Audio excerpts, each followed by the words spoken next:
আজকে আমি দেখাবো ব্যাটারি কিভাবে টেস্ট করতে হয়। অর্থাৎ অল্প খরচের মধ্যে আমরা ব্যাটারি কিভাবে টেস্ট করতে পারি। সাধারণত আমরা দোকান থেকে যে সমস্ত ব্যাটারি কিনি এবং ব্যাটারিতে যে সমস্ত লেভেল দেওয়া থাকে সাধারণত অত ক্যাপাসিটি আমরা পাই না।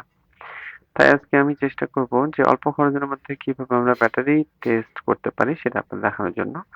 আপনারা এখানে দেখতে পাচ্ছেন একটা ব্যাটারি মডিউল যেটা দিয়ে আমরা আজকে ব্যাটারি টেস্ট করব এবং এর সাথে দুটো রোধ দেওয়া থাকে আপনারা দেখতে পাচ্ছেন। দুটো রেজিস্টার দেওয়া থাকে। এই দুটো রেজিস্টার সাধারণত লোড করে ব্যাটারি ক্যাপাসিটি টেস্ট করতে হয়।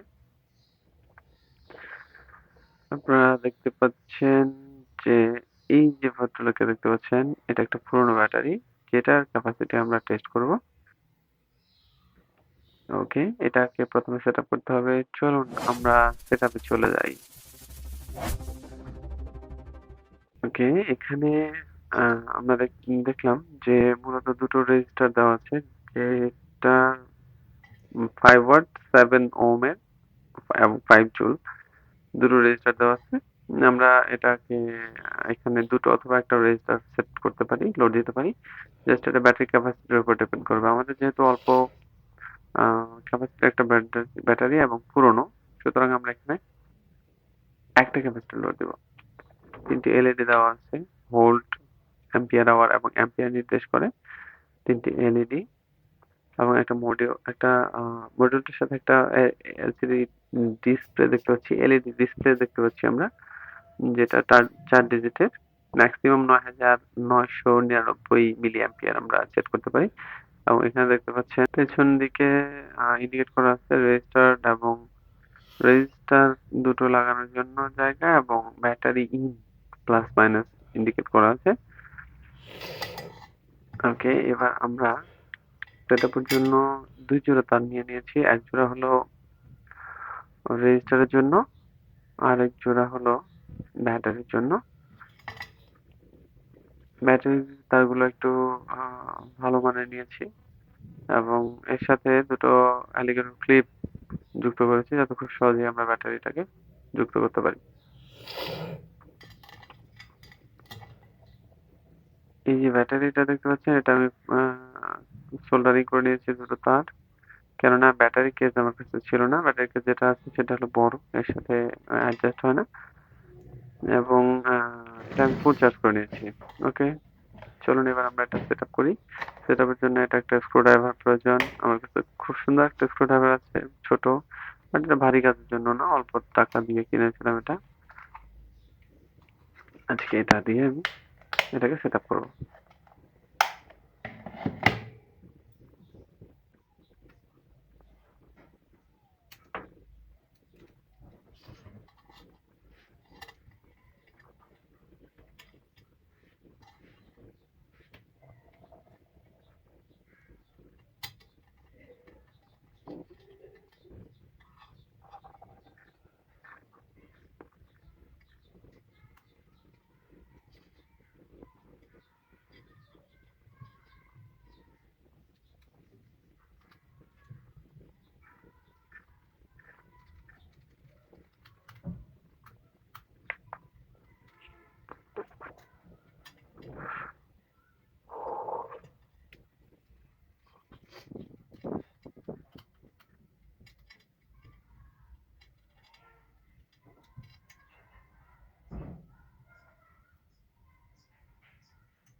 ওকে, আমাদের সেটআপ প্রায় শেষ, অর্থাৎ তার যুক্ত করা শেষ।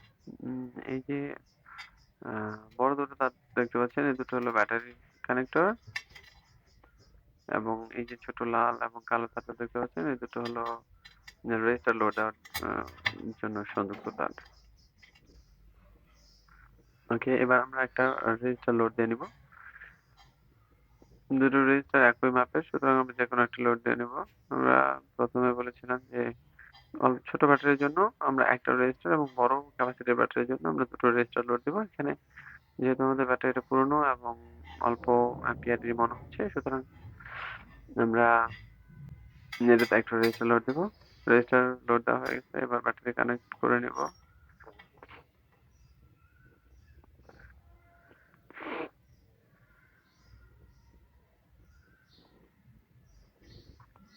ওকে, আমাদের সেটআপ শেষ হয়ে গেছে। এবার আমরা এটাকে পাওয়ার কানেক্ট করব।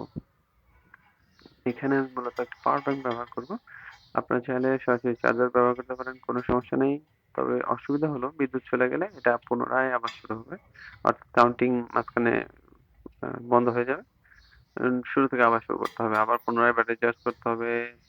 দেন আবার শুরু করতে হবে। সুতরাং আমি এখানে একটা পাওয়ার ব্যাংক ব্যবহার করব।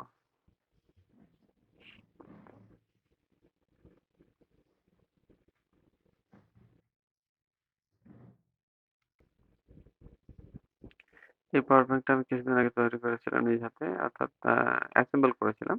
পার্টস গুলো আলাদা কিনে, কেসিং পার্টস আলাদা, ব্যাটারি আলাদা কিনে অ্যাসেম্বল করেছিলাম। এটা মূলত 20,000 মিলি অ্যাম্পিয়ারের কেসিং এবং সার্কিট ছিল, বাট আমি এখানে 10,000 মিলি অ্যাম্পিয়ারের একটা ব্যাটারি লাগিয়েছিলাম।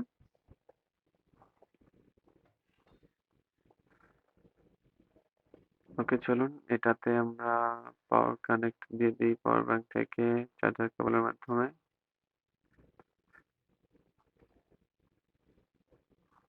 ওকে, এই যে দেখুন এটা 3.95 ভোল্ট দেখিয়েছিল। এটা আসলে নতুন অবস্থায় 4 পয়েন্ট সামথিং ভোল্ট দেয় ফুল চার্জে, বাট এটা পূর্ণ হয়ে গেছে। এ এটার ক্যাপাসিটি কমে গেছে, সুতরাং এটা ফুল চার্জে 3.95 ভোল্ট দিয়েছে। এখানে আমরা চাইলে যে ফাইনাল ভোল্টেজটা কত হবে এটা আমরা সেটআপ করে নিতে পারি প্লাস মাইনাস দিয়ে। আ অথবা সরাসরি ওকে চেপে দিলেও হবে।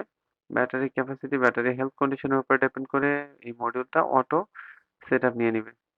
যে ফাইনাল অর্থাৎ ডিসচার্জের পরে ভোল্টেজ আমরা কত সাধারণ মানে চাইবো সেটা। ওকে, আমরা ওকে চাপ দিয়ে দিই।